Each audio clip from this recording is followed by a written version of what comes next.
A paz do Senhor, amados irmãos e irmãs, alegria estar aqui mais uma vez com vocês para nós estudarmos a Palavra do Senhor, a Escola Bíblica Dominical. E o Senhor tem nos abençoado grandemente neste trimestre, dando-nos ensinamentos preciosos. E hoje, dando continuidade, estaremos na lição de número 10, cujo título é As adversidades não impedem o crescimento do cristão. O nosso texto áureo encontra-se em 2 Pedro 3,18, que diz assim: Antes, crescei na graça e conhecimento de nosso Senhor e Salvador Jesus Cristo. A Ele seja dada a glória, assim como no dia da eternidade. Amém. Nós precisamos entender bem este versículo, né? Que nós precisamos crescer na graça e no conhecimento do nosso Senhor Jesus Cristo.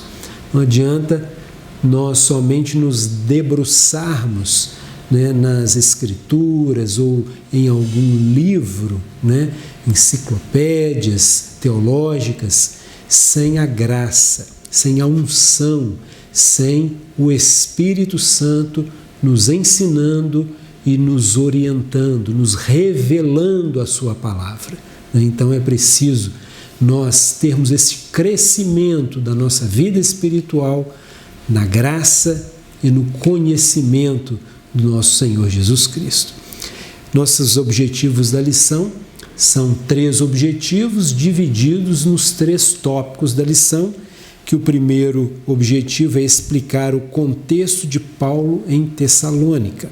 O segundo objetivo, apresentar as ações de Deus em meio às adversidades. E o terceiro objetivo, ensinar que o crescimento espiritual vem com as adversidades. Nós não estamos isentos de adversidades na nossa vida, né? E vamos ver isso nessa lição de hoje. A nossa introdução, ela diz assim: os cristãos em Tessalônica vivenciaram o Evangelho diante das adversidades e souberam aproveitar as oportunidades para viver em fé em Cristo de uma forma exemplar. Então, eles souberam aproveitar esta oportunidade. Na verdade, talvez seja difícil para entendermos que o sofrimento, luta, adversidade seja uma boa oportunidade na nossa vida para aprendermos algo da parte do Senhor. Mas é isso que ele vai nos ensinar nesta lição de hoje, que mesmo em luta, tribulação, são algumas oportunidades que o Senhor nos concede para crescermos, para amadurecermos em nossa fé. Não é? Muito bem, os tópicos da nossa lição: primeiro tópico, a chegada do Evangelho em Tessalônica; o segundo tópico, cumprir a missão em meio às adversidades; e no terceiro tópico, adversidades, crescimento e fidelidade. Né? E na nossa introdução, a pastora Elianai, no seu subsídio, ela coloca o seguinte: algumas considerações que ela faz aqui logo nesta introdução. Diz assim: estudar o contexto das cartas de Paulo nos ensina muito sobre o comportamento cristão diante das adversidades. Na verdade, as pessoas que estão nos observando, elas veem em nós, quando nós estamos passando por alguma dificuldade, alguma tribulação, elas ficam nos observando, ficam vendo como é que nós vamos nos comportar, qual vai ser a nossa reação diante das adversidades. E quando nós passamos pela prova, passamos pelas adversidades, crendo somente em Deus, entendendo que é o Senhor que está permitindo isso, eles vão olhar para nós de forma diferente e nós vamos glorificar ao Senhor, através da nossa vida, da nossa conduta. Embora dirigida a ocasiões e auditórios diferentes, descobre-se nelas, nas epístolas paulinas, uma mesma doutrina fundamental que se desenvolve em torno de Cristo, do Cristo morto e ressuscitado, pregada pelos apóstolos dos gentios, cuja vida foi totalmente consagrada ao Senhor.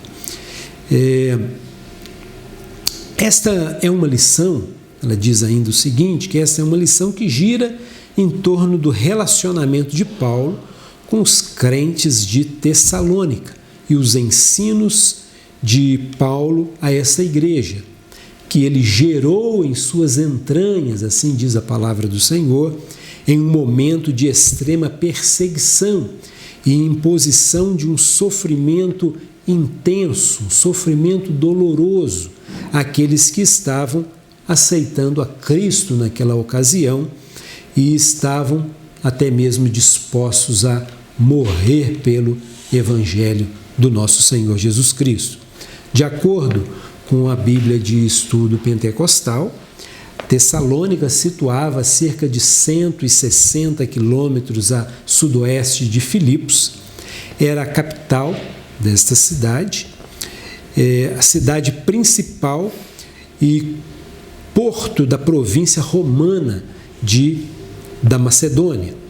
Segundo escreveu Halley, a cidade atual é Salonique, no norte da Grécia, situada na extremidade do Golfo de Salônica.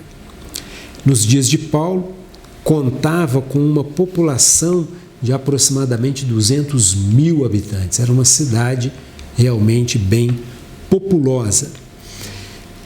Paulo fundou a igreja de Tessalonicenses em sua segunda viagem missionária, conforme Atos capítulo 17, versículos 1 a 9.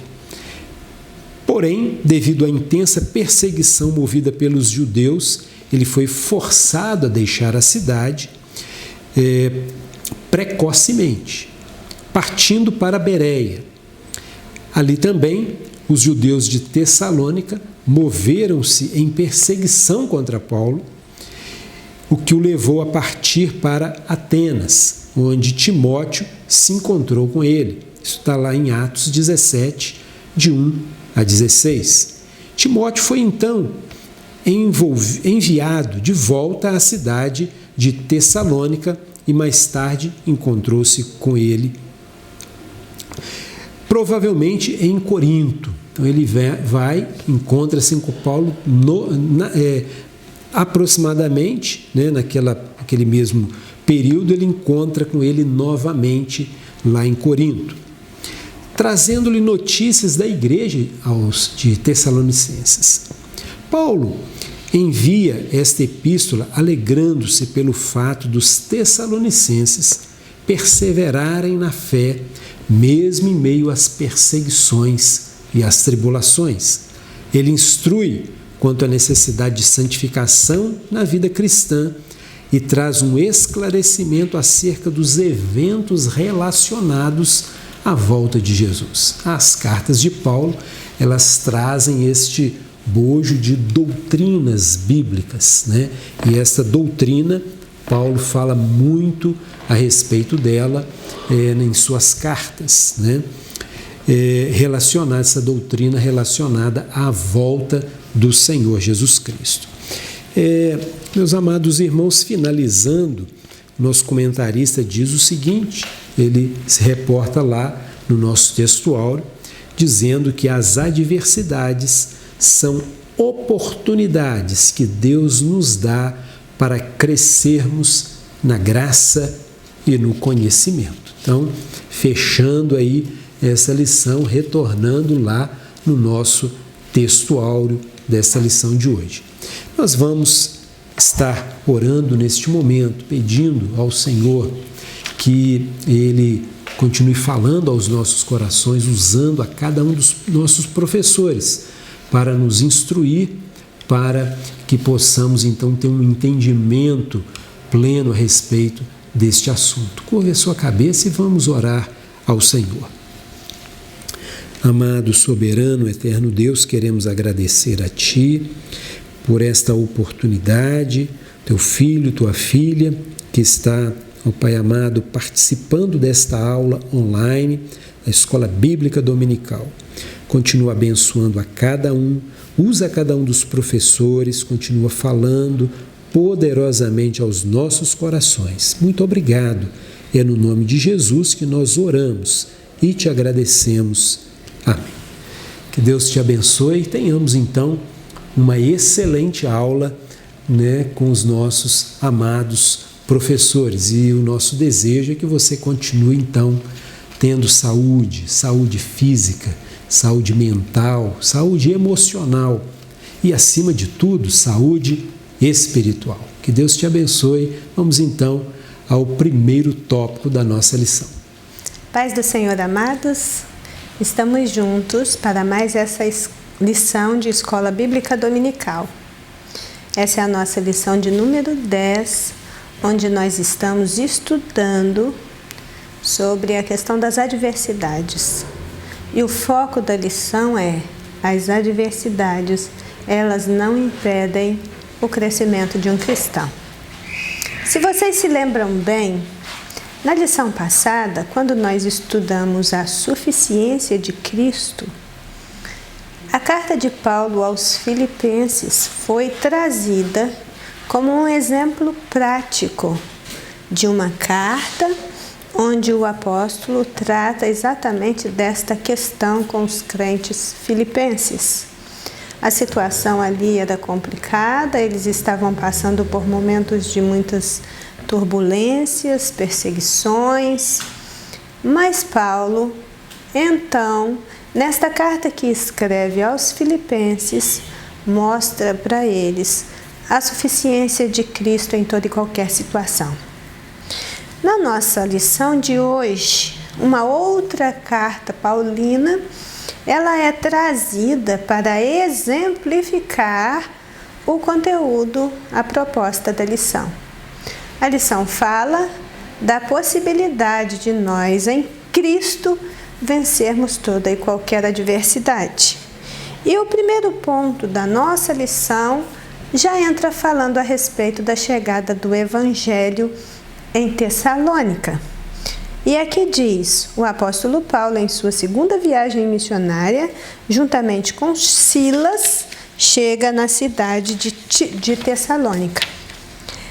Então, como foi dito, durante esse período que é chamado de segunda viagem missionária de Paulo, que esta carta ela é escrita e enviada para os crentes tessalonicenses.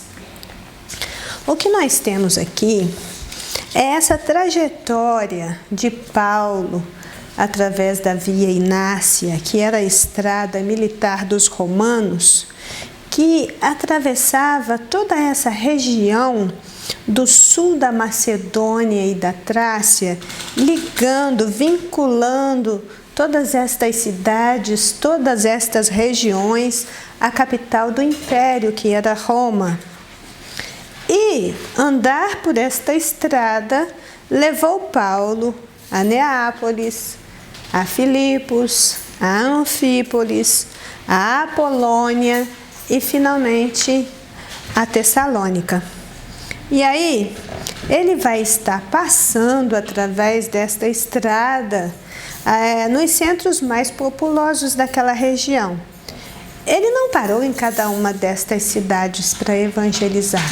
Aqui está sendo dito o trajeto que foi feito até que ele chegou a Tessalônica. Mas Tessalônica foi utilizada como um centro de operações e, de uma forma ou outra, toda aquela área foi atingida. Então, é ali um local a partir do qual a palavra do Evangelho repercutiu e se espalhou. Quando nós pensamos em Filipos, nós podemos entender, e chamar isso à nossa memória, que Filipos foi aquela cidade através da qual se deu a entrada do Evangelho na porção ocidental do mundo. Quando Paulo ele tinha a intenção de colocar em prática um projeto de evangelização da Ásia, ele teve uma visão. E naquela visão, ele pôde ouvir com muita clareza o que estava sendo dito aos seus ouvidos, à sua mente, ao seu coração. Passa à Macedônia e ajuda-nos. Nós vamos encontrar isso no capítulo 16 de Atos dos Apóstolos. E o que Paulo fez? Deus mudou o rumo da sua jornada e o direcionou para a Europa. Filipos já é uma cidade da Europa. E o que nós temos aqui é que Tessalônica foi exatamente a cidade imediatamente após, onde Paulo então vai plantar ali uma igreja. Então essas duas cidades europeias, Filipos e Tessalônica, elas lançaram aí a base do cristianismo ocidental. Essa foi a porta de entrada do Evangelho no mundo ocidental, porque até então estava restrito ao Oriente. E então nós vemos com isso, quando nós percebemos o movimento de Paulo em atenção à voz de Deus, nós entendemos que realmente toda a agenda missionária da igreja precisa ser dirigida por Deus e não por projetos humanos. Quando a agenda missionária ela é definida na terra e não ela é definida no céu e não na terra, todos aqueles que estão a serviço do reino vão abrir mão dos seus projetos pessoais e vão abraçar o projeto de Deus. Em 1 Tessalonicenses capítulo 1, versículo 8 está dito: porque por vós soou a palavra do Senhor, não somente na Macedônia e Acaia, mas também em todos os lugares. A vossa fé para com Deus se espalhou, de tal maneira que dela já não temos necessidade de falar coisa alguma. Esse versículo está nos mostrando o quanto a palavra de Deus se espalhou através de Tessalônica e atingiu outras localidades. Quando a gente vê o que foi que aconteceu a Paulo ali em Filipos, nós vemos que foi um trabalho profícuo. O trabalho de Paulo em Filipos lhe rendeu muitas almas. A abertura ali de uma igreja sólida, mas também lhe rendeu muitos açoites, muitas algemas, prisão e muito sofrimento, culminando com a sua saída apressada de lá. Ao chegar a Tessalônica, acompanhado de Timóteo e Silas, algumas traduções diz Silvano, ainda com as feridas abertas, Paulo dirigiu-se às sinagogas para anunciar a verdade revelada. O que acontece, irmãos, é que o evangelho era sempre primeiramente pregado aos judeus. Isso era uma tradição, não está escrito com todas as letras, né? Mas como um projeto, né? Ainda que haja esse enfoque bíblico de primeiro aos judeus, mas em cima disso também se desenvolveu uma tradição. E essa tradição fazia com que, mesmo depois de Jesus Cristo ter ascendido aos céus, nos inícios da igreja, antes de pregar a qualquer outra pessoa, o evangelho ele era primeiro levado aos judeus. Então, quando Paulo chega a Tessalônica, ele repete esse ritual de primeiro ir na sinagoga para anunciar a verdade revelada. E aí, os registros de Atos dos Apóstolos indicam que a permanência deles em Tessalônica demorou pouco mais do que 3 semanas, o que provavelmente indica apenas esse seu período, né, de presença nas sinagogas. O que tem se registrado em relação a esse período de permanência é o prazo que ele pregou ali nas sinagogas. Atos 17, 1 e 2 diz: E passando por Anfípolis e Apolônia, chegaram a Tessalônica, onde havia uma sinagoga de judeus. E Paulo, como tinha por costume, foi ter com eles. E por 3 sábados disputou com eles acerca das Escrituras. A gente vai sempre estar vendo essa união, esse relato, esse comparativo entre Filipenses e Tessalonicenses. Nós vamos encontrar essas 2 cidades sendo trazidas ao nosso entendimento juntamente. Inclusive Paulo, quando ele vai falar aos Tessalonicenses, ele vai explicar o que aconteceu aos Filipenses. Até Paulo faz essa aproximação. Sob essa base primordial, ou seja, a igreja que foi fundada ali em Tessalônica, essa base que contém uma história de fé, uma história de lutas, de resignação, de submissão, de serviço, nós somos chamados a refletir a nossa vida com Deus e a encontrar conforto e alívio nas Escrituras em todos os nossos momentos de adversidade. Sempre foi assim. A palavra de Deus, ela é poderosa. A vida com Deus, ela realmente é uma vida de resultados, né? As consequências de quem anda com Deus, que tem fé em Deus, que ama a palavra de Deus, que segue os preceitos sagrados, é ele realmente conseguir sobreviver às adversidades na fé e na força do Senhor. Veja que o primeiro ponto do primeiro tópico, o 1.1, fala de oportunidades e adversidades. Diz assim: Anfípolis e Tessalônica eram as capitais mais importantes da Macedônia. Quiner é um autor que escreveu um comentário a respeito do livro de Atos dos Apóstolos. Quiner afirma que a cidade possuía em torno de 200.000 habitantes, quantidade essa de aproximadamente 10 vezes a mais da média das cidades da antiguidade. Era uma cidade tanta para esse tempo. Tessalônica era uma cidade livre, autogovernada.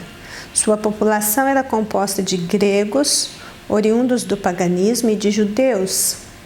Tanto Paulo quanto Silas viram na cidade uma oportunidade ímpar para pregar o Evangelho.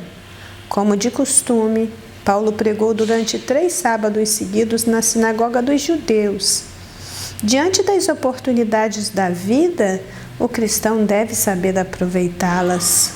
Mesmo em um contexto de perseguições e provações, os apóstolos tiveram visão e perceberam que aquele lugar era um terreno fértil para a proclamação do Evangelho.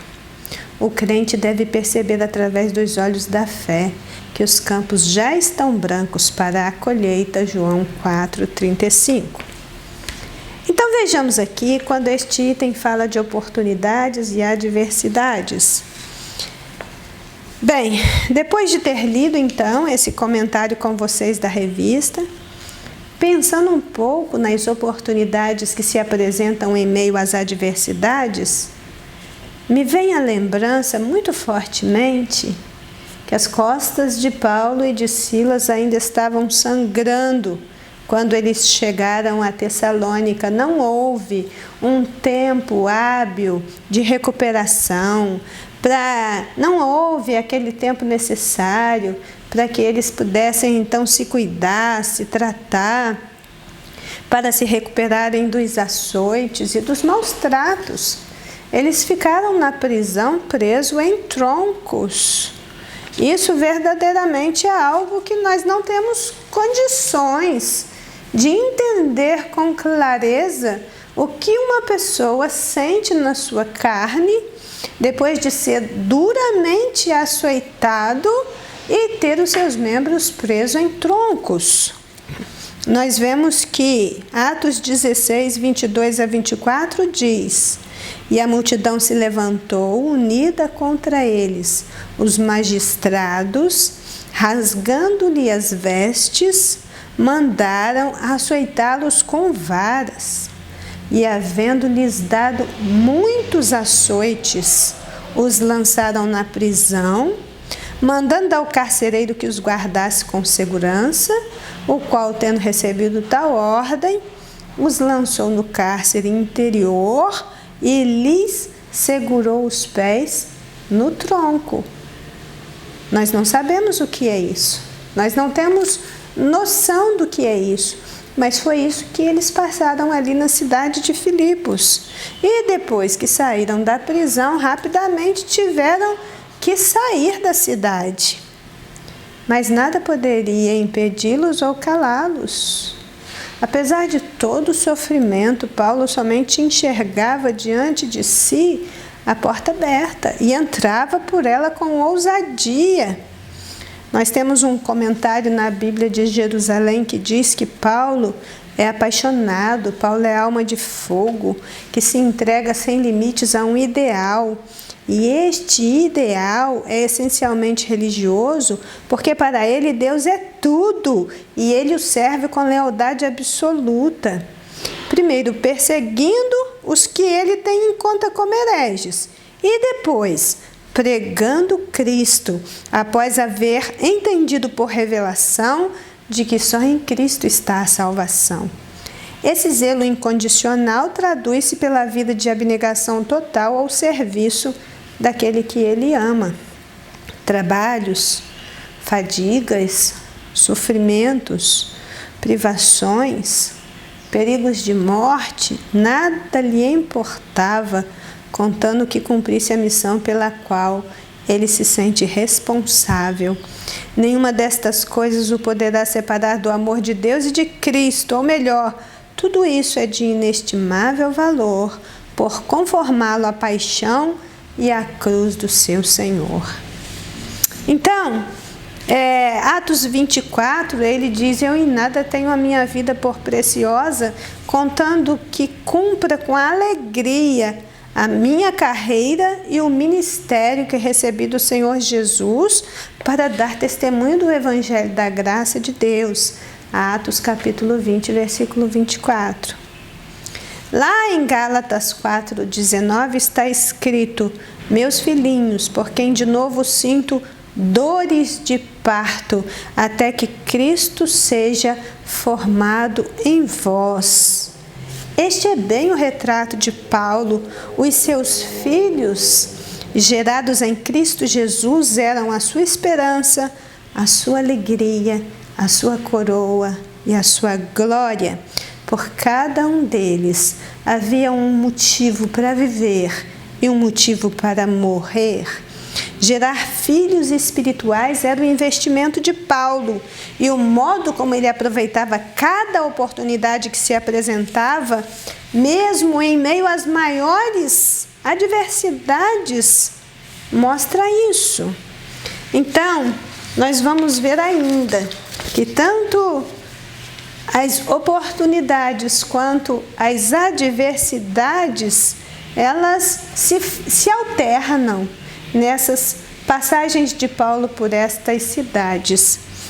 Com todos os obstáculos que se apresentaram para Paulo e Silas, eles ainda assim viram na cidade de Tessalônica uma oportunidade sem igual para pregar o Evangelho.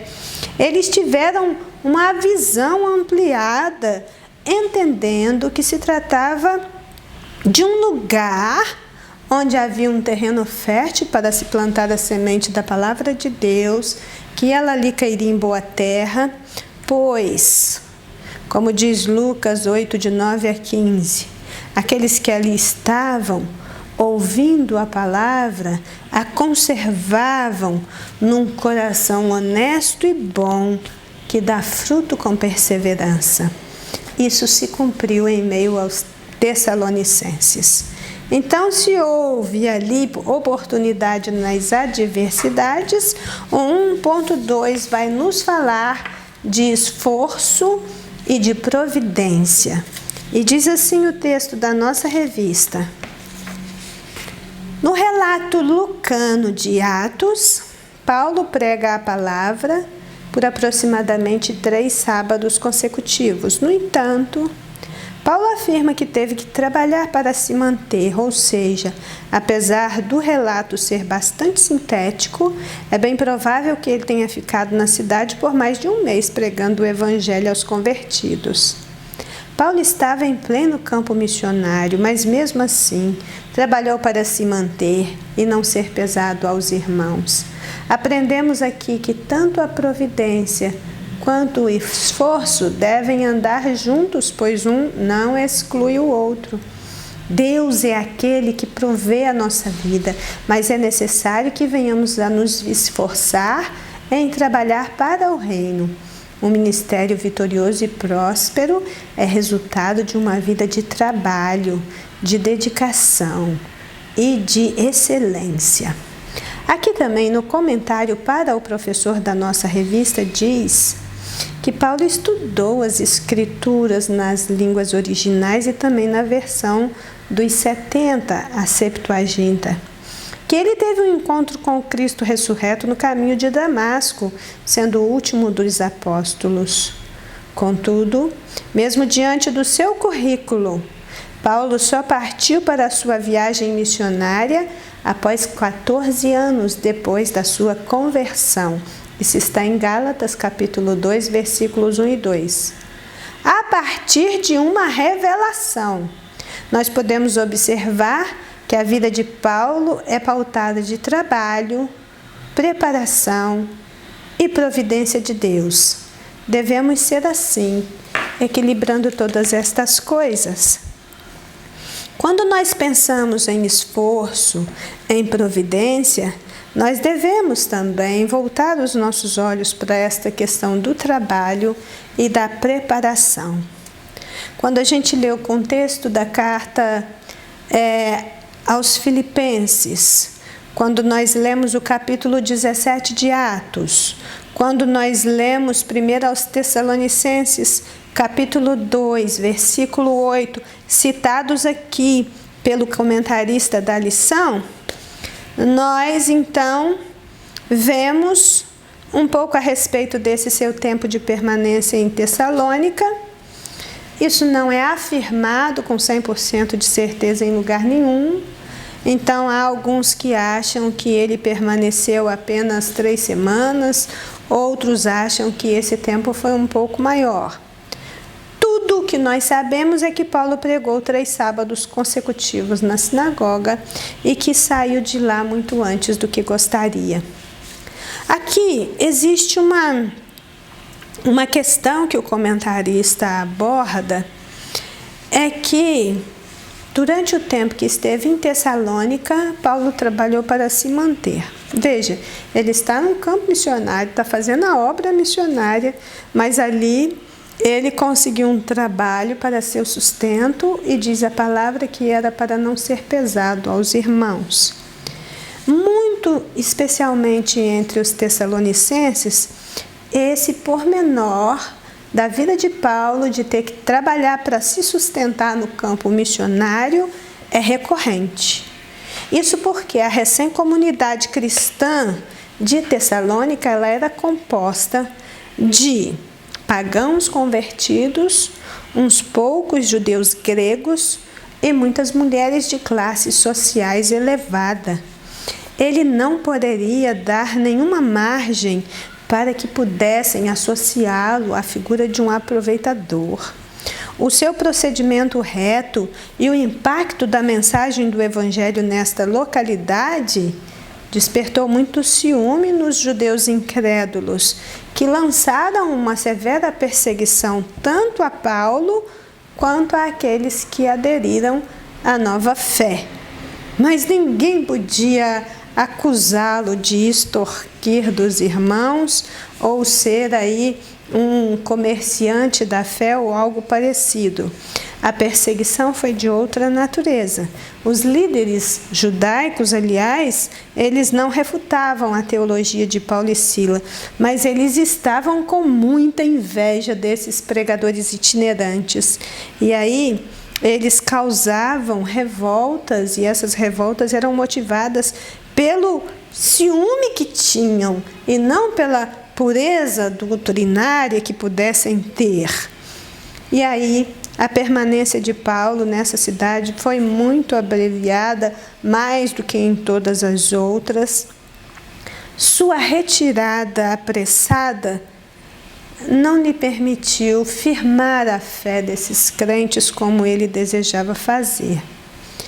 Então, esta é uma das coisas interessantes em relação a Tessalônica e aos crentes tessalonicenses, porque Paulo saiu dali com o coração muito pesado, de estar abandonando os seus filhos na fé tão novinhos, sem ter tido a oportunidade de preparar uma liderança eficaz para assumir a igreja em Tessalônica. Mas não havia outro jeito, ele estava sendo escorraçado, ele tinha que sair e ele realmente teve que redobrar a sua oração em favor daqueles seus filhos amados que ele gerou nas suas entranhas e que ele tinha tanto zelo por eles. Ele teve que deixá-los nas mãos do Senhor e acreditar que o Senhor faria a sua grande obra naqueles corações. Bem, aqui fala também que Paulo havia sido preparado por Deus na escola divina do aperfeiçoamento antes de sair a campo. Ele, antes de partir para estas viagens missionárias, por 14 anos, ele teve o seu aprendizado com o Senhor a respeito de tudo aquilo que ele precisava saber para se preparar agora para trabalhar para Deus. Ele tinha o conhecimento dos rudimentos do conhecimento humano e também religioso, porque ele havia estudado nas escolas deste mundo e aos pés de um grande homem, um grande tutor, que foi Gamaliel, o famoso rabino com quem Paulo estudou quando ele era jovem em Jerusalém. Mas aí ele ainda precisava aprender o alfabeto na escola de Deus. E então, somente depois de 14 anos de formação, retirado com Deus, ele se apresentou em público para seguir com o mandato divino. Se vocês leem Gálatas capítulo 2, versículos 1 e 2, vão entender isso. É importante o que Mackintosh nos fala a esse respeito.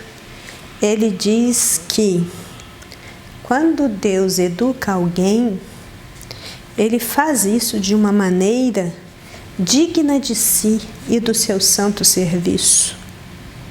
O seu trabalho, Deus não confia a noviços, ele não confia a quem não esteja preparado. O servo de Cristo, ele tem muitas lições a aprender, ele deve passar por vários exercícios, até padecer muitos conflitos em segredo antes de estar realmente preparado para agir em público. A natureza humana não gosta deste método divino. Ela prefere evidenciar-se em público do que aprender em particular. Ela gosta mais de ser contemplada, admirada pelos homens, do que ser disciplinada pela mão de Deus. Porém, isso não serve. Nós temos que seguir o caminho traçado pelo Senhor. E só é verdadeiramente educado aquele a quem Deus educa. Existe, conforme continua reafirmando Mackintosh, existe uma diferença enorme entre o ensino humano e o ensino divino. O ensino humano tem por finalidade cultivar e exaltar a natureza humana. O ensino divino, ele começa por secar a natureza humana, colocá-la de lado. Lá em 1 Coríntios 2,14 diz: ora, o homem natural não compreende as coisas do Espírito de Deus, porque lhes parecem loucura, e não pode entendê-las, porque elas se discernem espiritualmente. Então, nós podemos nos esforçar por educar um homem natural o tanto quanto nós pudermos, mas nós nunca vamos conseguir fazer dele um homem espiritual. Por quê? Porque o que é nascido na carne é carne, o que é nascido do Espírito é o Espírito, é Espírito, João 3,6.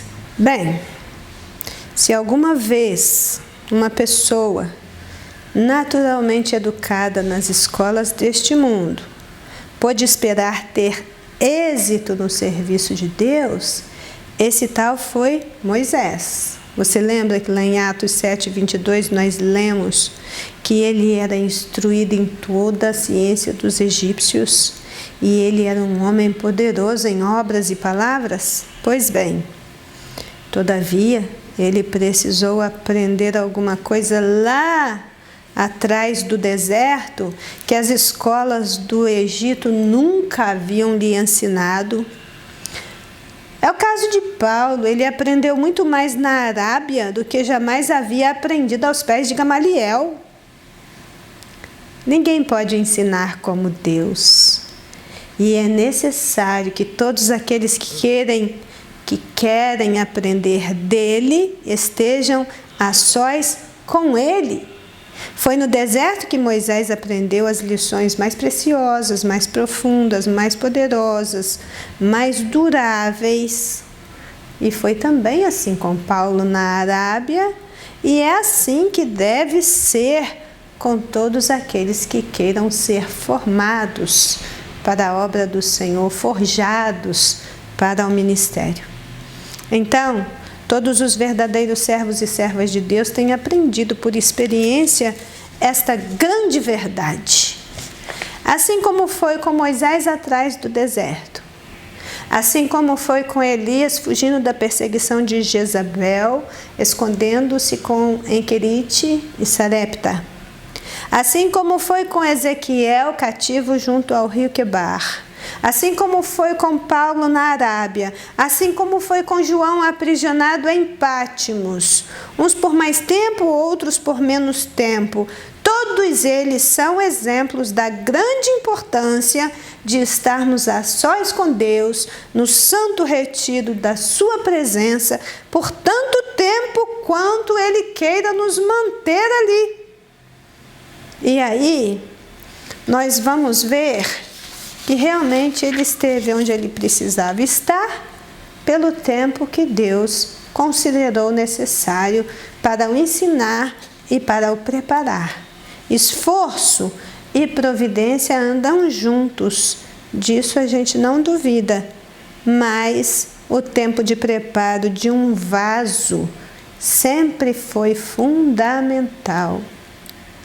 2 Timóteo 2, 20 e 21, ora, numa grande casa não somente há vasos de ouro e de prata, mas também de pau e de barro, uns para honra, outros para desonra, de sorte que, se alguém se purificar destas coisas, será vaso para honra, santificado e idôneo para o uso do Senhor e preparado para toda boa obra.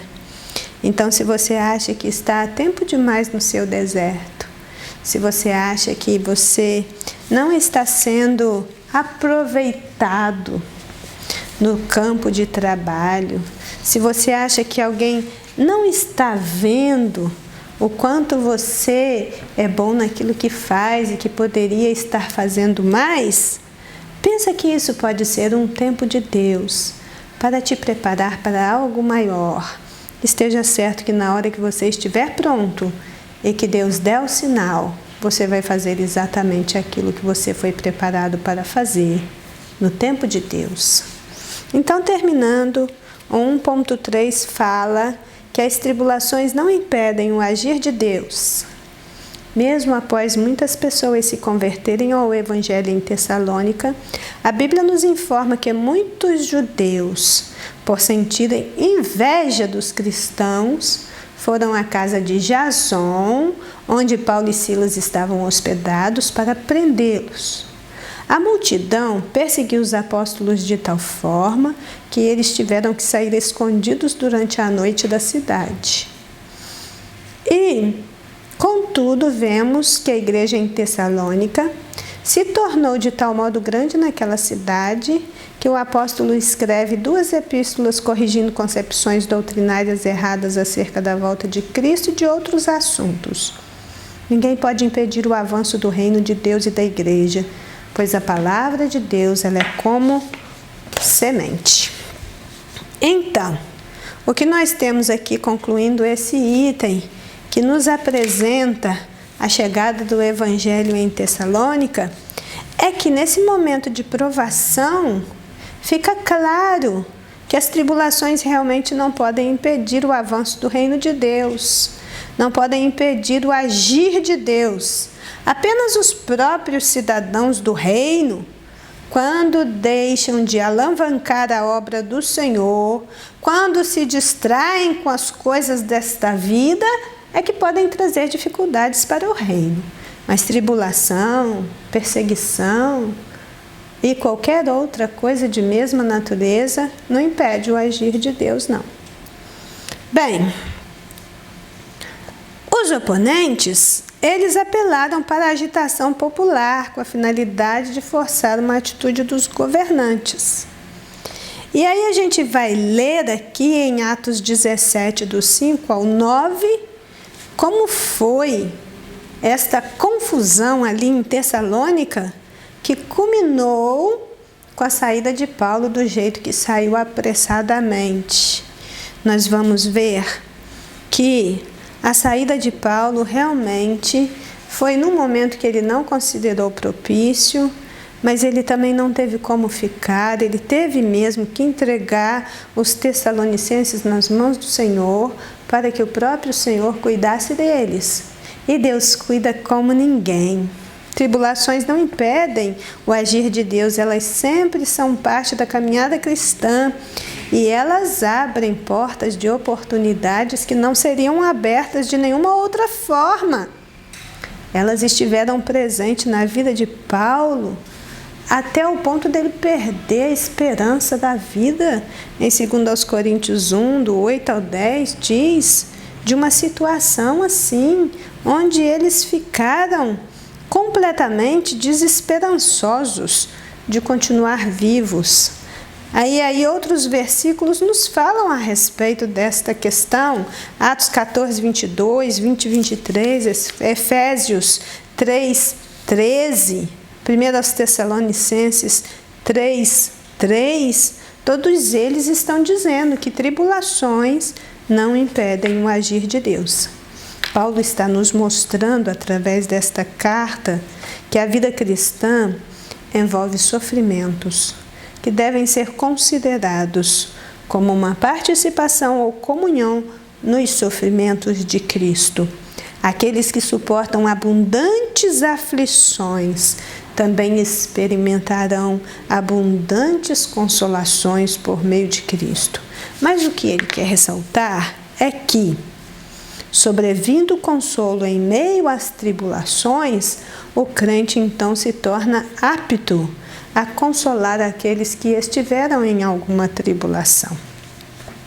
O que a gente vê acontecendo é que muitos são poupados da fornalha ardente e caminham com o quarto homem nos momentos mais agônicos, para depois saírem mais fortes, mais confiantes e mais esperançosos da ajuda divina em face da destruição iminente. E nós podemos testificar com propriedade que verdadeiramente Deus livra da morte. Mas existe também outro lado da moeda.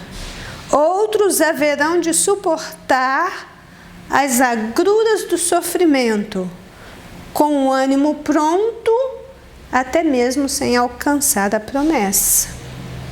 Apenas o ser divino que habita em nós, o Espírito Santo, pode nos levar a uma percepção mais clara de quem nós somos, das nossas virtudes, dos nossos defeitos, da nossa capacidade de reunir forças e enfrentar batalhas, inclusive com os riscos da própria vida. Apenas Ele nos fortalecerá, nos consolará, nos reanimará e nos dotará das virtudes necessárias para vencer e prosseguir vencendo. E Ele fará isso se assim nós permitirmos. Então, existem situações adversas que realmente, quando chegam, parece que vêm para nos destruir. Mas quem está em Cristo jamais é destruído. Por pior que seja a situação, Deus tem ajuda, Deus tem escape, Deus tem controle. Ele está no controle de todas as coisas no universo criado e mantido por Ele mesmo. Então as nossas vidas estão nas mãos de Deus. Nenhuma adversidade neste mundo pode impedir a nossa caminhada, pode impedir o nosso crescimento. A igreja de Tessalônica está aí para testificar. Mesmo ficando sem seu líder, tão novinha, quando ela tinha acabado de nascer, o Espírito Santo tomou as rédeas daquela situação e sustentou a sua igreja, que veio a se tornar um exemplo para todas as outras ao seu redor. Então nós vamos glorificar a Deus neste dia, porque verdadeiramente o Deus que nós servimos, Ele é todo-poderoso. E não serão as adversidades que irão nos parar. Amém? Que tenham todos um ótimo domingo na direção e na graça do nosso Deus. Amém. Olá, queridos amigos e irmãos, a paz do Senhor Jesus. Muito bom dia a todos. Eu sou o pastor Moisés Pereira. Primeiramente, eu quero agradecer a Deus pela oportunidade de estar aqui com os irmãos, podendo participar da lição 10 da nossa Escola Bíblica Dominical, uma lição muitíssimo abençoada que fala sobre as adversidades que não podem nos impedir o crescimento do cristão. Quero agradecer a Deus pela oportunidade de nós estarmos podendo levar a mensagem do Evangelho através da Escola Bíblica Dominical e agradecer a você que nos permite entrar na sua casa para falar da Santa Palavra de Deus. Eu vou falar a respeito do tópico 2 da nossa lição, que é um tópico muito interessante: cumprir a missão em meio às adversidades. E esse tópico 2 diz assim: vemos no ministério dos apóstolos que a missão nunca foi fácil e que, na verdade, a adversidade fez parte do ministério deles. O próprio Cristo, ele nos deixou ciente, deixou também os seus discípulos cientes de que nada seria fácil. No mundo tereis aflições, mas tende bom ânimo. Eu venci o mundo. Se ele venceu, ele também nos faz mais do que vencedores. O 2.1. A grande perseguição em Jerusalém. A Bíblia afirma em Atos 8, 1-4, que uma grande perseguição se levantou contra a igreja em Jerusalém. Não obstante, devemos nos atentar que tal perseguição aconteceu como um despertamento de Deus para a sua igreja. Podemos observar que Jesus foi guiado pelo Espírito ao deserto para ser tentado pelo diabo. Jó foi tentado pelo diabo com a permissão de Deus. As provações acontecem em nossas vidas para nos ensinar e nos transformar. Era necessário que a igreja em Jerusalém saísse de sua zona de conforto e viesse a fazer o ide do Senhor. O mundo não pode ser um lugar confortável para o crente. Quando o crente vai se conformando com o mundo, Deus permite uma provação para mostrá-lo que ele não pertence a este mundo. Muito interessante as colocações do comentarista Bispo Samuel. Ferreira, e isso não é uma coincidência com o tempo que nós estamos vivendo hoje.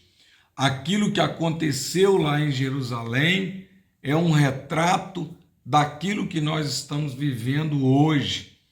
Muitas igrejas estavam vivendo como se estivessem numa zona de conforto.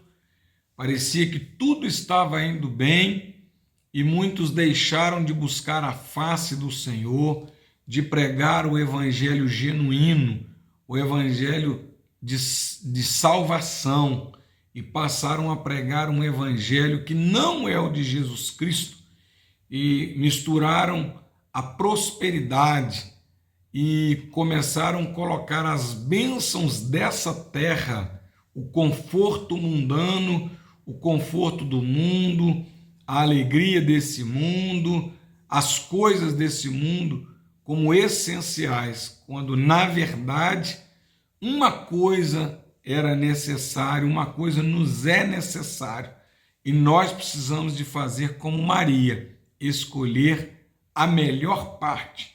E a melhor parte da vida do homem é ter Jesus Cristo como Senhor e Salvador da sua alma. A maior garantia da igreja não está em governo, não está em alianças dessa terra. A maior garantia da igreja está em o nome de Jesus Cristo, aquele que tem todo o poder, tanto no céu quanto na terra. Observem que ele chama a atenção nossa, que as provações acontecem em nossas vidas para nos ensinar e nos transformar. O próprio salmista, no Salmo 119, a partir do 65 até o 67, ele diz: antes de ser afligido, eu andava errado, mas agora eu guardo os teus estatutos. E quando passa toda a aflição, ele diz: foi-me bom ter sido afligido, para que eu aprendesse os teus estatutos. Então, Deus, ele usa situações, ele usa as adversidades para nos fazer crescer, para nos aperfeiçoar, para nos colocar em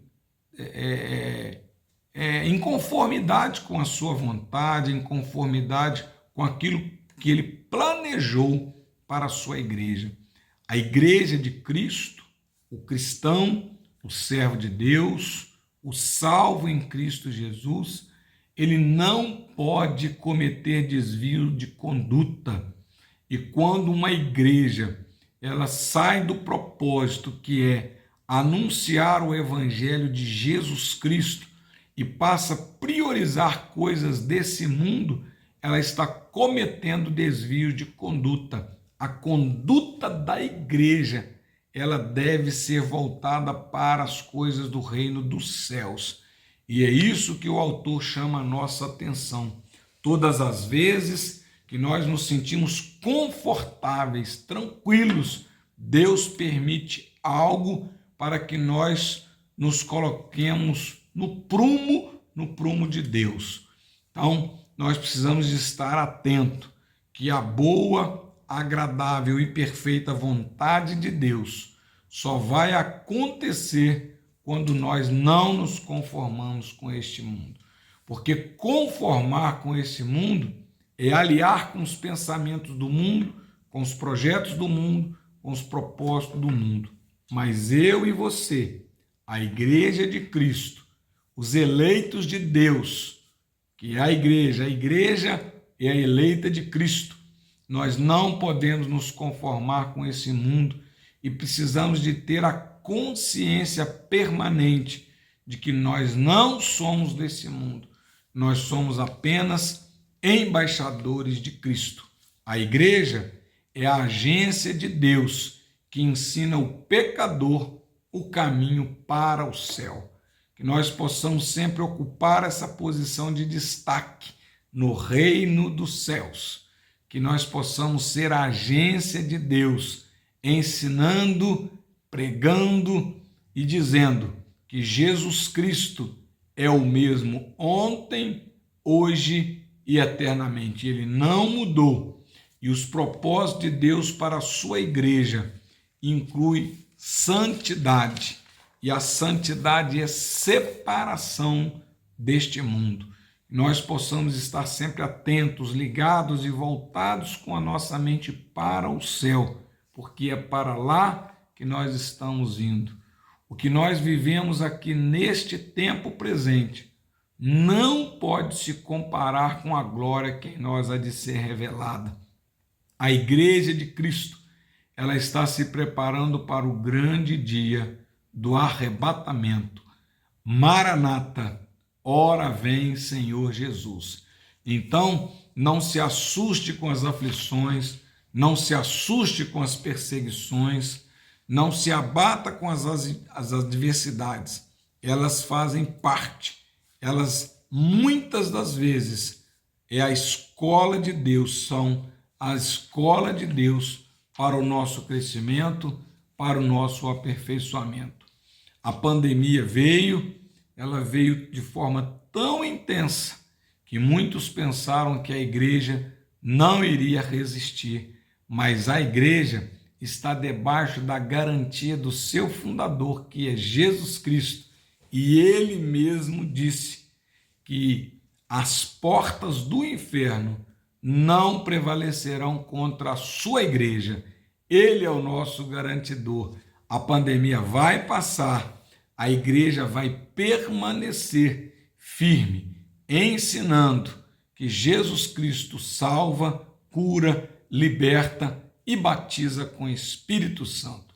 Que privilégio nosso de termos esse entendimento, que privilégio seu de ter esse entendimento a respeito do Evangelho de Jesus Cristo. Glória a Deus por isso. Dando sequência no tópico 2, os Tessalonicenses, exemplo de fidelidade. Irmãos, estudando esse tópico 2, sobretudo 2.2, olha a nossa responsabilidade. O mundo olha para nós e espera ver Cristo em nós.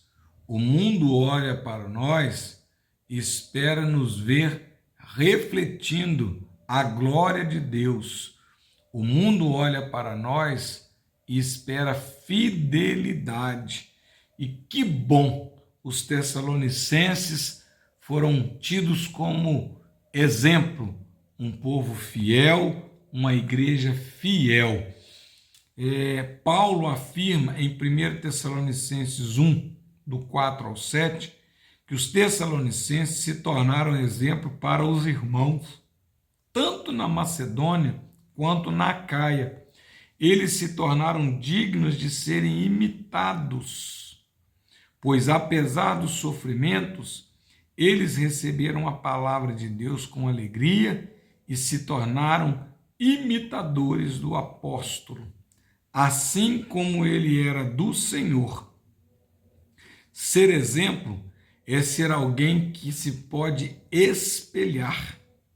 A pergunta que eu faço para você: o mundo pode olhar para você e te ver como exemplo? Exemplo de fidelidade, exemplo de temor, exemplo de santidade, exemplo de alguém que não permite que a mentira saia da sua boca, alguém que se desvia do mal, alguém que só coloca os seus olhos nas coisas boas, alguém que não empresta o seu ouvido para aquele que difama, alguém que busca a face do Senhor e ter intimidade com Deus, alguém que não se assenta na roda dos escarnecedores, alguém que é bem-aventurado porque anda no caminho do Senhor. É interessante que a fidelidade, ela pode até ser declarada, mas mais importante do que ser declarada, a fidelidade publicamente, ela deve ser vivida e praticada em todos os lugares, mesmo quando ninguém vê, mesmo quando ninguém está presente. Você não deve enganar você mesmo.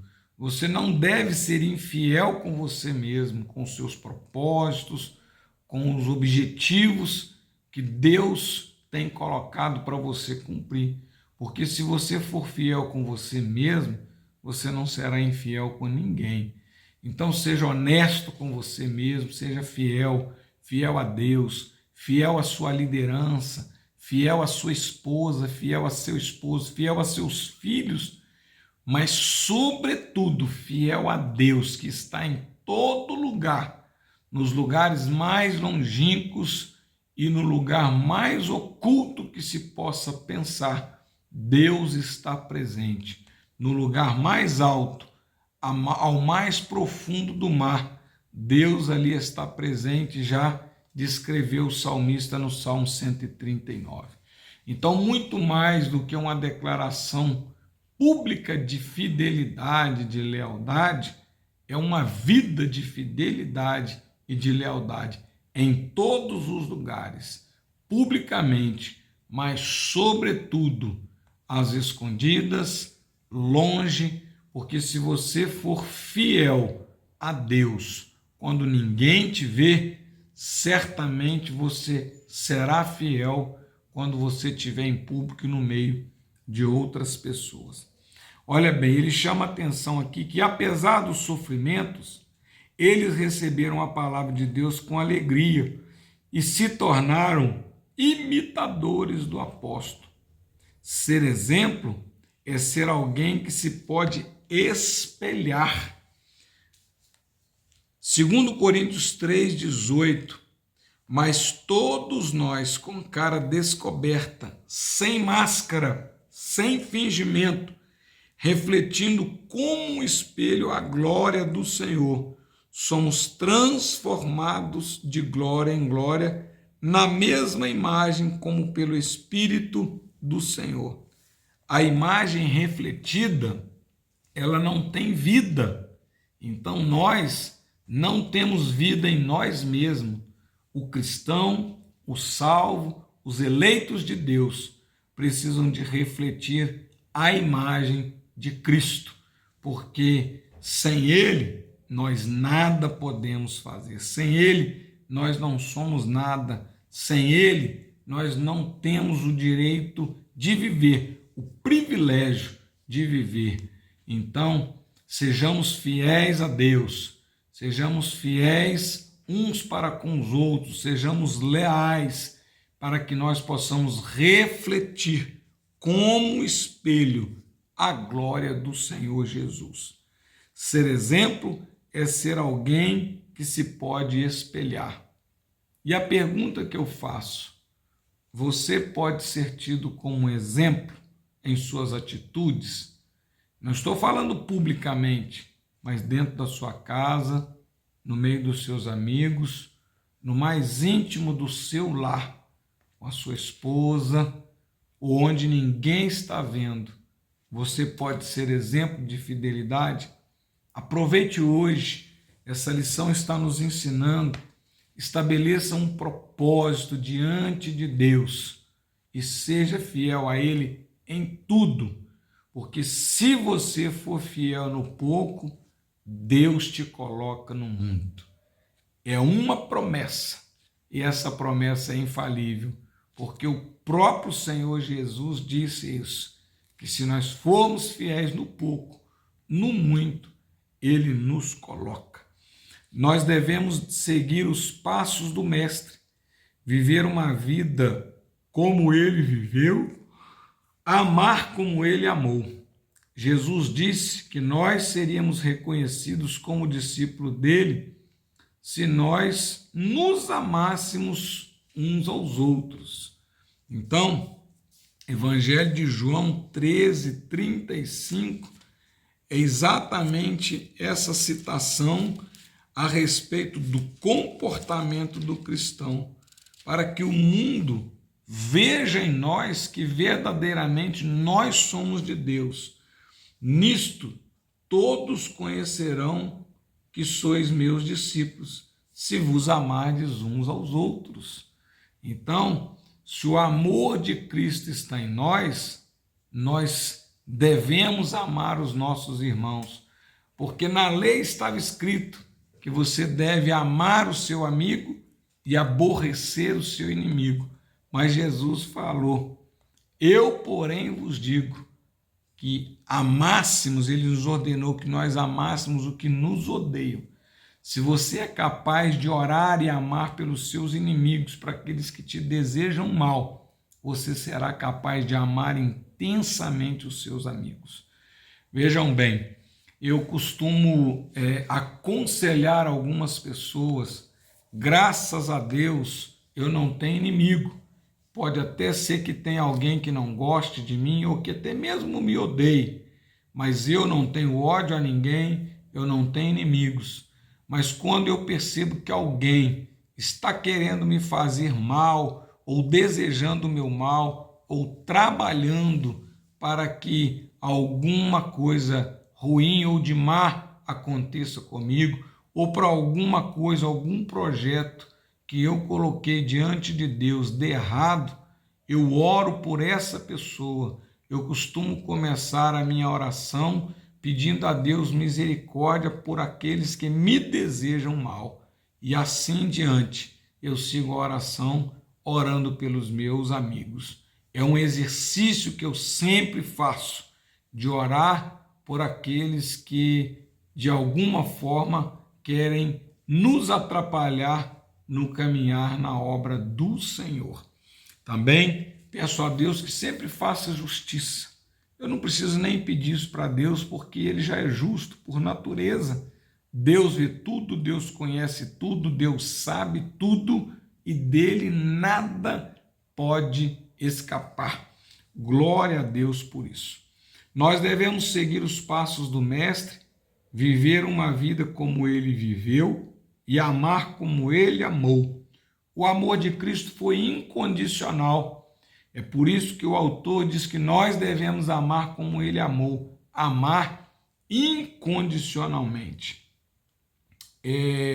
Ele amou, Jesus disse que nós seríamos reconhecidos como discípulos dele se nós nos amássemos uns aos outros. Aqui na revista do professor está escrito: o discípulo de Cristo vive uma vida pautada nos ensinamentos do seu mestre. Um dia será semelhante a ele. O apóstolo Paulo afirma que a igreja, como um todo, deve crescer, se aperfeiçoar e chegar à unidade do conhecimento do Senhor, como pessoas maduras e na altura espiritual de Cristo. É interessante que o discípulo de Cristo vive uma vida pautada nos ensinamentos de seu mestre. E eu pergunto, qual tem sido a sua fonte? Reflita sobre isso. Qual tem sido a sua fonte de ensinamento? Se for a Bíblia Sagrada, você está no caminho certo. Se for a escola bíblica dominical, você está no caminho certo. Se for uma boa literatura cristã, você está no caminho certo. Agora, se a sua fonte for apenas rede social, Facebook, o Google, fonte de informação, o Google, fonte de informação, fonte de ensinamento, ouvir pessoas, apenas ouvir pessoas, se espelhar em pessoas, eu lamento, mas você está com uma fonte errada. A fonte verdadeira é essa daqui, ó. A Bíblia Sagrada, ela deve ser a nossa fonte de inspiração para uma vida de fidelidade, uma vida digna, uma vida de temor diante de Deus.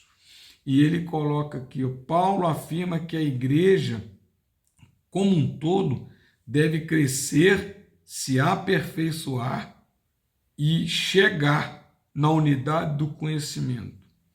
E eu costumo dizer uma coisa: às vezes as pessoas se manifestam dizendo sobre a igreja que ela quer, a igreja que eu quero. E eu costumo perguntar: mas que igreja você é? Às vezes, descrever a igreja que você quer é fácil, é até simples, e fazer exigências a respeito da igreja que você deseja, que você idealiza. Mas a pergunta importante é: que tipo de igreja você é? Qual o tipo de crente que você é? Você é um crente fiel? Você é um crente leal? Você é um crente obediente, temente a Deus? Um crente que se desvia do mal? Um crente bem-aventurado porque não assenta na roda dos escarnecedores? Se você é esse tipo de crente, glória a Deus, porque você verdadeiramente é um crente salvo em Jesus Cristo, o Filho de Deus.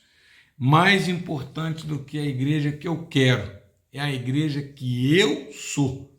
Para eu ser templo do Espírito Santo, eu preciso esvaziar de mim mesmo, e os velhos hábitos do mundo, do velho homem, não podem acompanhar a nova criatura. Quando se passa pelo tanque batismal, simbolicamente, o velho homem está sendo sepultado. Os seus velhos hábitos, a sua velha maneira de viver, não podem mais fazer parte da essência do novo nascido em Cristo Jesus. Glória a Deus que nós somos nascidos de novo em Cristo Jesus, nosso Senhor. Sigamos então agora para o tópico 2.3 da nossa lição. Fé operante, amor operante e esperança paciente. Ainda ao falar aos Tessalonicenses, Paulo evidencia 3 qualidades daquela igreja em 1 Tessalonicenses do 1 ao 3. A fé que gera obras, a obra da vossa fé. Fé é fidelidade e atitude, assim como a fé, o amor de Deus. Então, ele coloca aqui essas 2 qualidades, a fé, fidelidade e atitude, o amor a Deus, e ele termina com uma esperança paciente. Então vamos lá. Fé é fidelidade e atitude, assim como fé, o amor de Deus, que é derramado em nossos corações, desperta em nós o desejo e a vontade de fazer a obra de Deus. E, por fim, a esperança paciente, que juntamente com as outras virtudes são consideradas pelo apóstolo Paulo como virtudes teologais. Então vejam bem: fidelidade e atitude, fé, amor de Deus e esperança paciente. É interessante que a própria Bíblia nos ensina, Tiago diz que a fé sem obras, ela é morta. Nós que somos salvos, não fazemos boas obras para garantir a nossa salvação, ou não fazemos boas obras para sermos salvos. O salvo, ele pratica boas obras exatamente por ele ser salvo. A graça de Deus que nos alcançou, e essa graça significa favor não merecido, por eu ter recebido de Deus algo que não merecia, o favor de Deus que me livrou da condenação eterna, eu tenho prazer e a alegria de servir ao Senhor e fazer as boas obras, praticar as boas obras. Então, fé é fidelidade e atitude, porque se a fé sem obras é morta, entendemos que a fé ela é dinâmica, ela não é estática, ela é dinâmica. 1 João, capítulo 4, versículo 20, vejamos bem. ele coloca aqui a respeito do comportamento do crente, como que o crente em Cristo Jesus, ele se comporta. Ele se comporta diferente do mundo. Ó. Se alguém diz fé é fidelidade e atitude, fé como ligado ao amor de Deus. Vamos lá. Se alguém diz eu amo a Deus e aborrece seu irmão, é mentiroso, pois quem não ama seu irmão ao qual viu, como pode amar a Deus a quem não viu? Então, se você vê uma pessoa que destila raiva, ódio, desejo de vingança, deseja o mal, comemora o tropeço do seu irmão, irmão, preste atenção nesse detalhe. Se você observa alguém que comemora o tropeço do irmão, nunca seja seu imitador, porque ele não está refletindo a glória de Deus. Então, quando alguém diz que ama a Deus e não é capaz de amar o seu irmão, é mentiroso. Porque como poderá amar a Deus que não viu, se ele não é capaz de amar o seu irmão ao qual viu? Então, essa é uma lição que nós precisamos de deixar bem cravado em nosso coração e colocarmos em prática. Agora ele fala do amor de Deus que é derramado em nossos corações. Por que esse amor não é gota a gota? Porque ele não é pingado. Ele é derramado, porque ele é abundante e só derrama aquilo que tem abundância. O amor de Deus é derramado em nossos corações e ele desperta em nós o desejo e a vontade de fazer a obra de Deus. É por isso que o salvo em Cristo Jesus, ele não vai à igreja por obrigação, ele não oferta por obrigação, ele não dizima por obrigação, ele não cumpre o ID de Jesus por obrigação, ele não participa dos trabalhos da igreja, de evangelismo, ele não participa de multirões, ele não faz serviço voluntário por obrigação, é porque entende o amor excelente de Deus, o amor incomparável de Deus, em gratidão a ele serve ao Senhor e pratica as boas obras. O salvo, ele não pratica boas obras para garantia ou para ganhar a salvação. Ele, por ser salvo em Cristo Jesus, por entender que esse amor sem medida que foi derramado para com o homem, ele pratica as boas obras em gratidão ao Senhor. E ele termina falando sobre a esperança paciente. Não adianta você esperar impaciente, não adianta você esperar inquieto, querendo que tudo aconteça ao seu tempo, do seu jeito, ao seu modo. A esperança paciente é aquela que confia em Deus, mesmo parecendo, porque dizem um ditado por aí que Deus tarda, mas não falha. Deus não tarda, Deus não falha, ele faz tudo ao seu tempo de forma perfeita. Então, esse ditado que diz que Deus tarda, mas não falha, ele não é verdadeiro. Deus, ele faz tudo no tempo certo, na hora certa e do jeito certo. Então, a esperança paciente é aquela esperança que não se desespera, mesmo no momento de maior dificuldade e adversidade. A nossa confiança deve sempre estar posta no Senhor. E juntamente com as outras duas virtudes, a esperança paciente, junto com o amor a Deus e a fé, são consideradas pelo apóstolo Paulo como virtudes teologais. Essas três virtudes são essenciais na vida do cristão e expressam a ação do Espírito Santo no seu ser, através do seu modo de agir. Um coração transformado por Deus exige de nós uma vida transformada. Um coração transformado não cabe num corpo não transformado. Assim como um corpo transformado, nascido de novo, não pode ter um coração azedo, amargurado, coração abatido, um coração cheio de rancor, cheio de amargura, não.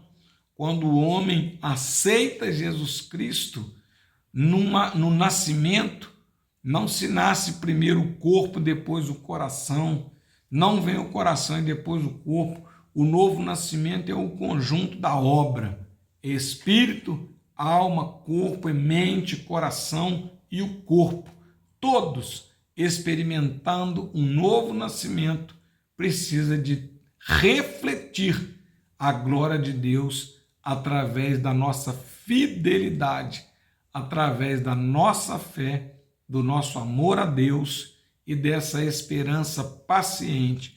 Quando todo mundo desesperou nessa pandemia, nós estávamos proclamando e anunciando um Jesus Cristo que é fiel, que é verdadeiro, que garante a vitória da sua igreja, a vitória do seu povo. Glória a Deus por isso. Fé e amor são atitudes do dia a dia da vida do crente, enquanto que a esperança é característica intrínseca. O primeiro passo é a declaração de fé. O segundo é viver a fé, é colocar essa fé em ação. Então tem um hino que diz que se a gente colocar a nossa fé em ação, vai dar tudo certo. E aí no final ele diz, já deu tudo certo, porque a gente colocou a nossa fé em ação. E eu quero encerrar essa leitura, esse momento, fazendo aqui a leitura de 1 Pedro 1,3. Bendito seja o Deus e Pai de nosso Senhor Jesus Cristo, que segundo a sua grande misericórdia nos gerou de novo para uma viva esperança pela ressurreição de Jesus Cristo dentre os mortos. Quando nós fomos gerados de novo, nós não fomos em parte. A sua mente é de Cristo, o seu coração é morada dele e o seu corpo vai mostrar através da sua maneira de viver, das suas ações, dos seus atos, do lugar onde você põe os pés, onde você coloca as suas mãos, onde você fixa os seus olhos, aquilo que a sua boca fala, aquilo que os seus ouvidos, para onde os seus ouvidos inclinam, vão refletir a glória de Deus e mostrar que verdadeiramente você é de Cristo. Glória a Deus por isso. Eu quero agradecer a Deus pela oportunidade de estarmos aqui participando. E agora seguimos com a lição 10, tópico 3. Deus abençoe os irmãos, um restante de domingo cheio de alegria, cheio de paz, um bom almoço a todos. E daqui a pouco, às 18 horas, nós estaremos ali no Betel, na Avenida Rio Branco, número 9, celebrando a ceia do Senhor. Deus abençoe os irmãos. Podemos? A paz do Senhor para todos os irmãos, dando continuidade à nossa querida Escola Bíblica Dominical.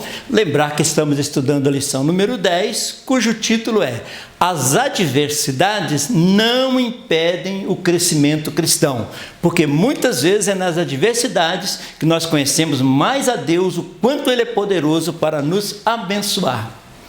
Então, as adversidades trazem ensinamentos que nos levam ao verdadeiro crescimento espiritual. Na adversidade, nós desenvolvemos um relacionamento mais profundo com Deus e nós temos um verdadeiro crescimento espiritual.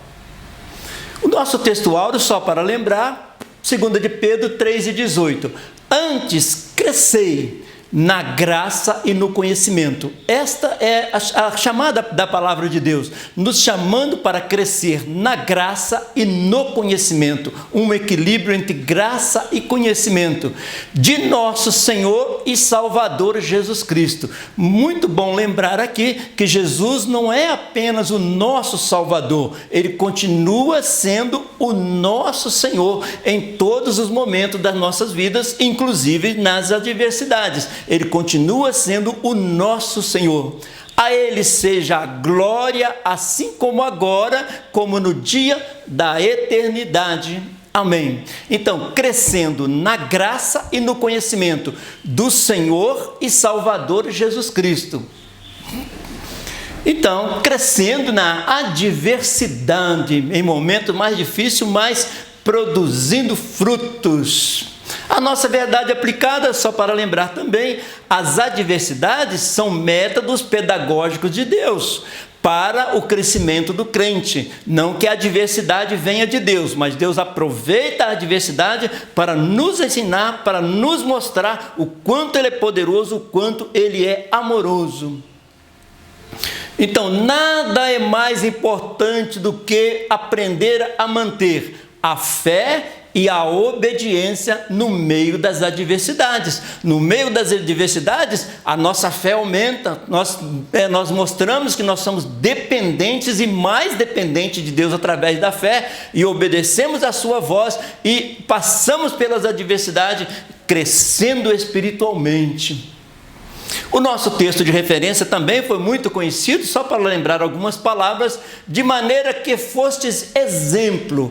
Paulo escreve a carta aos Colossenses e dizem que eles, os Colossenses, foram um exemplo para toda a igreja, de maneira que fosse exemplo para todos os fiéis, na Macedônia e na Acaia, porque por vós soou a palavra do Senhor, não somente na Macedônia e Acaia, mas também em todos os lugares. A vossa fé para com Deus se espalhou, de tal maneira que já dela não temos necessidade de falar coisa alguma, porque eles mesmos anunciam de nós qual a entrada que tivemos para convosco, e como dos ídolos vos convertestes a Deus, para servir ao Deus vivo e verdadeiro. E muito interessante aqui, e esperar dos céus o seu Filho, a quem ressuscitou dos mortos, a saber, Jesus Cristo, que nos livra da ira futura. Paulo escreveu 2 cartas aos Tessalonicenses, e nas 2 cartas ele aborda a vinda do Senhor, e também fala, ele também reconhece que os Tessalonicenses foram exemplo para toda a igreja de fé, um exemplo de fé naquela tribulação, mas ele falando da esperança na volta de Jesus Cristo. Então, na adversidade, sabedoria nas adversidades da vida. Vem adversidades, invocamos a presença do Senhor, mantemos a fé e a obediência. Aí Deus dá saída, dá sabedoria, dá instrução na hora das adversidades. E nós somos vitoriosos em nome de Jesus.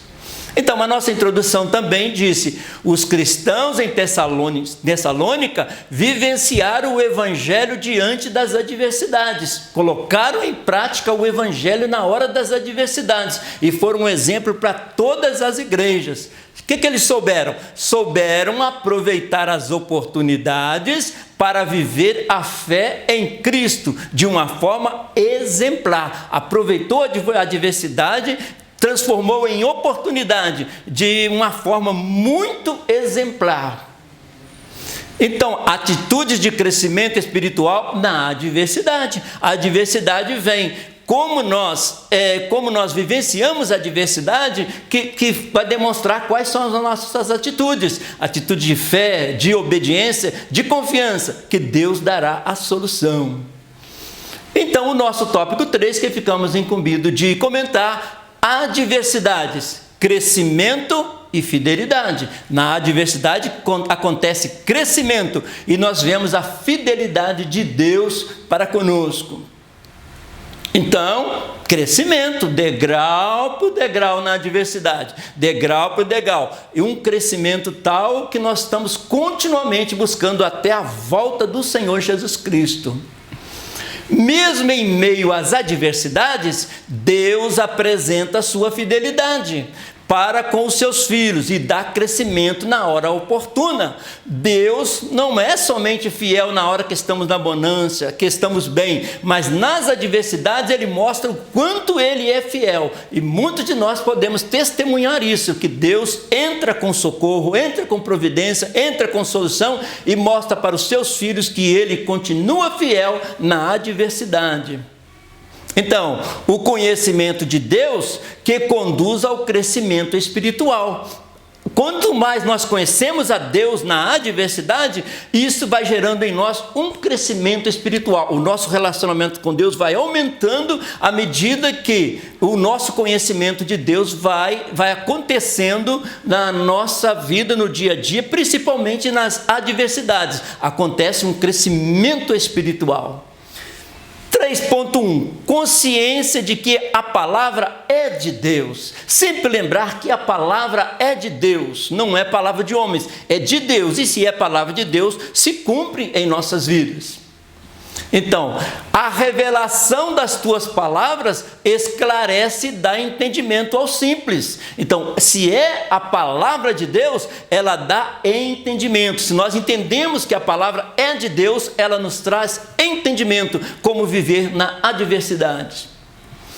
Existe uma tensão entre a palavra humana e a palavra de Deus. Sempre existe uma tensão entre a palavra humana e a palavra de Deus. Olha o que Paulo escreve: pelo que também damos sem cessar graças a Deus, pois havendo recebido de nós a palavra da pregação de Deus, a recebeste não como palavra de homens, mas, segundo é na verdade, como palavra de Deus, a qual também opera em vós os que crestes. Então Paulo fala que os tessalonicenses receberam a pregação não como palavra de homem, mas como Deus falando com eles. E eles exerceram a fé, venceram as adversidades, e Paulo esclareceu muito sobre a volta de Jesus nas suas cartas 1ª e 2ª Tessalonicenses. Nenhuma adversidade poderá reter a graça e o poder do Evangelho. A graça e o poder do Evangelho é maior do que as adversidades. E no Evangelho e na graça de Deus nós encontramos vitória. O apóstolo Paulo afirma que a palavra pregada por ele e aceita pelos tessalonicenses não era meramente humana, e sim palavra de Deus. Ao receber a palavra de Deus, pregada pelos apóstolos, eles receberam em si mesmo a eficiência da palavra de Deus, operando eficazmente neles, gerando poder e virtude. Eles receberam a palavra como palavra de Deus e gerou poder e virtude na igreja, e foi uma igreja exemplar. Olha o que diz em 1 Coríntios: porque o reino de Deus não consiste em palavras, mas em virtude. A palavra pregada por Paulo é palavra de Deus que gerou virtude, não ficou só na palavra, chegou a ser virtude, atitude, mesmo diante das adversidades. Então, o crescimento espiritual exige sólido alimento da palavra de Deus. Ele vai falar que quando o novo convertido tem um alimento básico, mas depois no crescimento nós vamos tendo um alimento mais sólido. Em cada adversidade nós aprendemos mais a conviver com Deus, aumentamos a nossa fé, o nosso relacionamento. Isso é que se chama de crescimento espiritual. Sendo palavra de Deus viva e eficaz. É isto que é a palavra de Deus, porque a palavra de Deus é viva e eficaz e mais penetrante do que qualquer espada de 2 gumes, e penetra até a divisão da alma e do espírito e das juntas e medulas, e é apta para discernir os pensamentos e intenções do coração. Quão poderosa é a palavra de Deus. E ele dava graças a Deus que os tessalonicenses entenderam que não era palavra de homem, era a palavra de Deus que gerou virtude na igreja. Comprometidos com a palavra de Deus. Se eu tenho a palavra de Deus só como conhecimento, eu não estou crescendo na graça. Mas se eu tenho conhecimento da palavra e procuro praticá-la, eu estou crescendo na graça, eu estou comprometido com a palavra de Deus. Receber a palavra é viver uma vida pautada nela, e isso botar em prática, sem restrições. Muitos aceitam a palavra de Deus somente naquilo que é conveniente. Assim mesmo, um evangelho diferentemente daquilo que foi vivido pela igreja primitiva. Então eu preciso receber a palavra de Deus como um todo, aprendendo a vida cristã, desenvolvendo a vida cristã. Não só pensar na palavra de Deus como bênçãos materiais, mas entender a palavra de Deus como palavra como um todo, sendo palavra de Deus que salva, que cura, que liberta e que dá crescimento cristão. Nossa maior esperança não está na prosperidade desta vida, e sim de uma vida plena no porvir. Isto Paulo frisou muito para os Tessalonicenses. Primeira e segunda carta, volto a dizer, foram escritas para falar a respeito da volta de Jesus, dar segurança aos crentes sobre a volta de Jesus, bênçãos espirituais. Um Deus que nos dá vitória nesta vida, nas adversidades, e ainda nos garante a volta de Jesus. 3.2, é preciso desejar e buscar a vontade de Deus. É preciso haver um ânimo, um desejo de buscar a vontade de Deus. É preciso querer um crescimento espiritual. O estágio do crescimento espiritual. O crescimento espiritual não vai acontecer de um momento para outro. Ele é progressivo. Dentro de vários estágios, nós vamos crescendo, conhecendo mais o Senhor, conhecendo mais a palavra, tendo mais experiências com Deus, e nós vamos sendo solidificados na fé. O apóstolo Pedro também compara o crente com o recém-nascido. É muito interessante, ele compara o crente novo convertido ao recém-nascido, que vai crescendo. E ele escreve coisas interessantes. Olha o que ele diz: desejai afetuosamente, como meninos novamente nascidos, o leite racional, não falsificado. Ele não está falando simplesmente direito. A palavra não falsificada, a palavra verdadeira, para que por ele vades crescendo. Então Paulo faz aqui, Pedro faz uma comparação entre esse leite racional e depois vai aumentando este alimento com a palavra de Deus, na qual nós vamos crescendo. Pedro conclama que o fiel deve desejar ardentemente o leite espiritual. Buscamos o leite espiritual quando novo convertido, quando novos convertidos, e depois nós vamos amadurecendo para um alimento mais sólido, ou seja, crescimento espiritual. Assim, tem o novo nascimento, a conversão, e aí entra o processo de santificação. Muitas vezes a conversão, o novo nascimento é instantâneo, mas a santificação é um processo. Assim nós vamos atingir a missão de Deus, a missão da palavra, que é o nosso processo de santificação. O mesmo termo é usado por Paulo. O mesmo que Pedro usou, Paulo também usou. Olha o que ele disse: com leite eu vos criei. Lógico, quando a pessoa é novo convertido, com leite eu vos criei, aquele alimento básico, e não com o manjar, que é um alimento mais sólido, porque ainda não podias, nem tampouco ainda agora podeis. E isto Paulo fez isso nas suas viagens. Ele passou nas viagens missionárias a primeira vez dando um leitinho básico, mas na segunda e terceira viagem ele já foi dando um manjar, um alimento mais sólido, porque a igreja já estava crescendo espiritualmente. O mesmo termo é usado na carta aos Hebreus, pelo autor ou autora de Hebreus, que nós não sabemos quem, mas também usa a mesma palavra. Porque qualquer que ainda se alimenta de leite não está experimentado na palavra da justiça, porque ainda é menino. Ele está dizendo, o leite básico, o alimento básico, os aprendizados da escritura básica, nós começamos quando novos convertidos, mas depois vamos crescendo, vamos amadurecendo e vamos servindo ao Senhor. Isso se chama crescimento espiritual. Então, faça do seu crescimento espiritual uma prioridade em sua vida. Deseje crescer mais. Deus, eu quero crescer no conhecimento da palavra, eu quero crescer na fé, eu quero crescer no relacionamento com Deus, eu quero crescer no meu ministério diante da igreja, servindo ao Senhor. Eu quero crescer na vida. Faça do seu crescimento espiritual uma prioridade na sua vida. O leite, que é o alimento basilar ou básico, daquele que acabou de nascer aqui é comparado com a palavra de Deus. Foi o que Paulo fez no início. Um leitinho para se converter e depois um manjar para o crescimento espiritual. Assim como o bebê que acabou de nascer, o crente também nasceu novamente do Espírito. Começamos a nova vida. As coisas velhas já se passaram e eis que tudo se fez novo. Então começa com aquele alimento básico e vai mantendo o crescimento até a volta de Jesus. 1 Coríntios 13:11. Quando eu era menino, pensava como menino. Mas logo que eu cheguei a ser homem, acabei com as coisas de menino. Aqui Paulo está falando aos coríntios sobre o crescimento espiritual. Quando era menino espiritual, era só aquele conhecimento básico. Mas quando cresce, acabou com as coisas de menino. Agora já está amadurecendo, está crescendo, está fortalecendo na presença do Senhor, vencendo as adversidades e crescendo, simplesmente crescendo espiritualmente. João 3,3 também, Jesus conversando com Nicodemos, ele disse isso.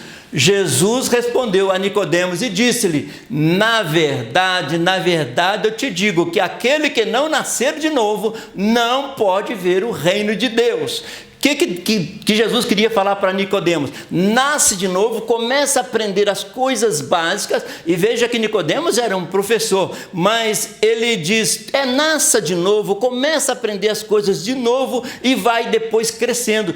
Quem quer ver o reino de Deus vai administrando esse crescimento espiritual, vai almejando, vai desejando, vai buscando o crescimento espiritual. Com isso, Deus se torna manifesta em nossas vidas e revela a sua vontade. Aí a gente diz assim, estamos crescendo espiritualmente na presença do Senhor. Nasceu de novo, começou a crescer na presença de Deus. 3.3. É preciso saber lidar com os sofrimentos. Então a palavra de Deus nos dá base para isso. O Espírito Santo, a graça de Deus, nos ensina a lidar com o sofrimento. Que as adversidades, elas existem, mas Deus nos dá a vitória. Nesses momentos difíceis, Deus transforma em momento que Ele possa ensinar os seus filhos a vencer e a desenvolver e crer na vitória que Ele tem para cada um dos seus filhos. Então, Paulo saiu de Antioquia da Síria, fazendo a sua segunda viagem missionária, e chegou até Tessalônica. Então, a Tessalônica. E Tessalônica, Paulo ficou pouco tempo, mas o pouco tempo que ele esteve ali, a igreja desenvolveu um crescimento espiritual a ponto de Paulo elogiar a fé deles. Olha, está todo mundo aqui na região sabendo da fé de vocês, que vocês são firmes mesmo aí na fé. Então, aqui em Tessalônica. E Paulo continuou as suas viagens, fazendo a obra de Deus por essa região toda aqui, e volta da segunda viagem para Antioquia. Mas ele passou a primeira vez um leitinho básico, a segunda vez um alimento mais sólido, e a igreja foi crescendo e assim desenvolvendo a palavra de Deus, recebendo a palavra, não só de palavra, mas recebendo a palavra e praticando a palavra. Então, Tessalônica existe até hoje, é chamada Salônica. A Tessalônica existe até hoje, uma grande cidade, e Paulo pregou aqui, havia aqui uma igreja exemplar em Tessalônica. Os crentes de Tessalônica sofreram por amor ao Evangelho, não foi tão fácil para eles. Sofreram, mas eles foram fiéis ao Senhor. Olha o que Paulo escrevendo a ele diz: porque vós, irmãos, haveis sido feitos imitadores das igrejas de Deus, que na Judéia estão em Jesus Cristo, porquanto também padeceste de vossos próprios concidadãos, o mesmo que os judeus lhes fizeram a eles. Ele quis dizer, olha, os judeus lá em Jerusalém também sofreram e mantiveram a fé. Vocês também estão sendo pessoas que estão sendo imitadores, e está servindo de exemplo para muita gente imitar. Mesmo nas dificuldades, mesmo na perseguição, vocês estão dando exemplo para muita gente de uma igreja fiel, de uma igreja que obedece e continua crendo que Deus tem providência nos momentos das adversidades. Então, lá no final da 1 Tessalonicenses, capítulo 5, a hora que Paulo fala algumas mensagens assim muito rápidas e muito claras para a igreja. Regozijai-vos sempre. Está na adversidade? Mas regozijai-vos, porque Deus está vendo e entra com solução. Orai sem cessar. Orai sem cessar. Em tudo dai graças, em tudo dai graças. Não extinguais ao Espírito, porque o Espírito nos fortalece para vencer as adversidades. Não desprezeis as profecias, as palavras, as mensagens. Retende o que é bom. Olhai tudo e retende o que é bom. E a igreja cresceu a ponto de ser um exemplo para todas as outras cidades. Então, no entanto, eles permaneceram firmes diante das adversidades. O apóstolo Paulo também afirma que não devemos nos atentar para as provações, pois elas são pequenas e passageiras. A glória que nós vamos ter e temos diante de Deus é muito maior do que as adversidades e as provações que nós passamos por aqui. Isso Paulo quis mostrar para eles, e ele disse em 2 Coríntios: porque a nossa leve e momentânea tribulação produz para nós um peso eterno de glória e muito excelente. Estamos passando por tribulações, mas vai ter um peso eterno de glória muito excelente. As tribulações são oportunidade para o crescimento espiritual. Logo, seu espírito se renova diariamente, pois as tribulações do tempo presente não são para comparar com a glória a ser revelada. Ele está dizendo, é muito lindo, é muito maravilhoso que vamos ter. Então, passamos por essas tribulações, mas teremos uma grande vitória. Olha o que diz em Romanos: porque para mim tenho por certo que as aflições deste tempo presente não são para comparar com a glória em que nós há de ser revelada. Não vamos comparar essas lutas, porque elas são passageiras, e a glória eterna que nós vamos vivenciar. Não tem como viver uma vida sem tribulações. Estamos no mundo onde o pecado entrou, temos tribulações, mas podemos vivenciá-las sabendo que podem contribuir para o nosso crescimento e fortalecimento na fé. Então, as tribulações nos permitem crescer e fortalecer na fé. A progressão do crescimento espiritual é progressivo, não vai ser instantâneo, mas nós vamos crescendo espiritualmente. Então, estudamos esta lição.